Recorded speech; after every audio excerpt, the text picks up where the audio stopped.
The story begins over 4,000 years ago in ancient China around 2000 BC. At the time, people had no refrigerators, no electricity, and no way to keep food cold during summer. Ice itself was considered rare and precious, but wealthy Chinese families discovered an incredible trick. During winter, workers would cut huge blocks of ice from frozen lakes and store them underground. Then, during hot weather, servants would mix snow and ice with milk, rice paste, and fruit juices to create frozen desserts for the royal family. Imagine tasting something freezing cold during a burning hot summer thousands of years ago. To people back then, it must have felt almost supernatural. But collecting ice wasn't easy.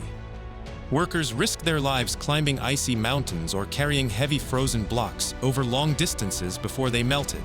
That's why frozen desserts became symbols of power. Only emperors, nobles, and the richest people could afford them. For ordinary people, ice cream was something almost mythical, a luxury they would probably never taste in their lifetime. As civilizations traded goods across continents, the idea of frozen desserts slowly spread westward. In ancient Persia, people living in brutal desert heat became masters of keeping things cold. They built giant structures called yakchuls, massive underground cooling chambers made from special heat-resistant materials.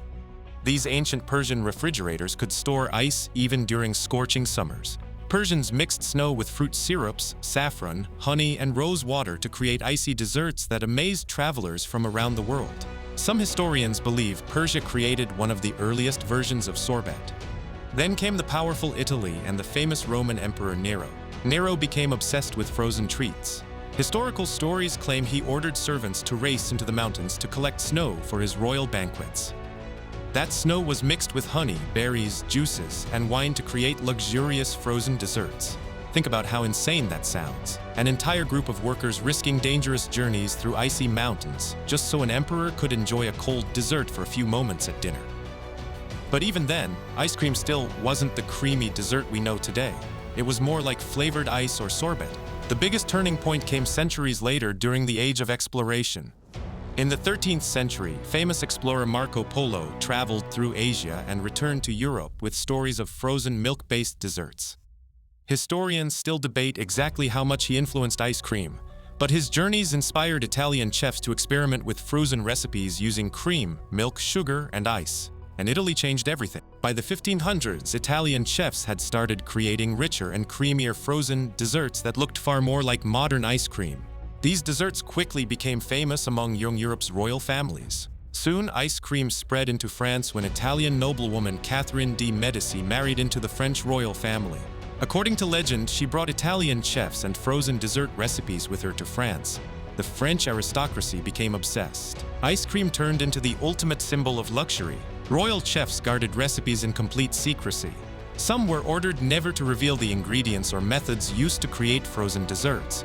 At royal parties, serving ice cream was like showing off unimaginable way. Guests were stunned by the experience of eating something icy cold in an age without electricity.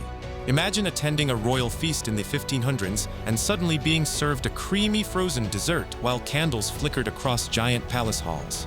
It must have felt like magic. Then science changed the game forever.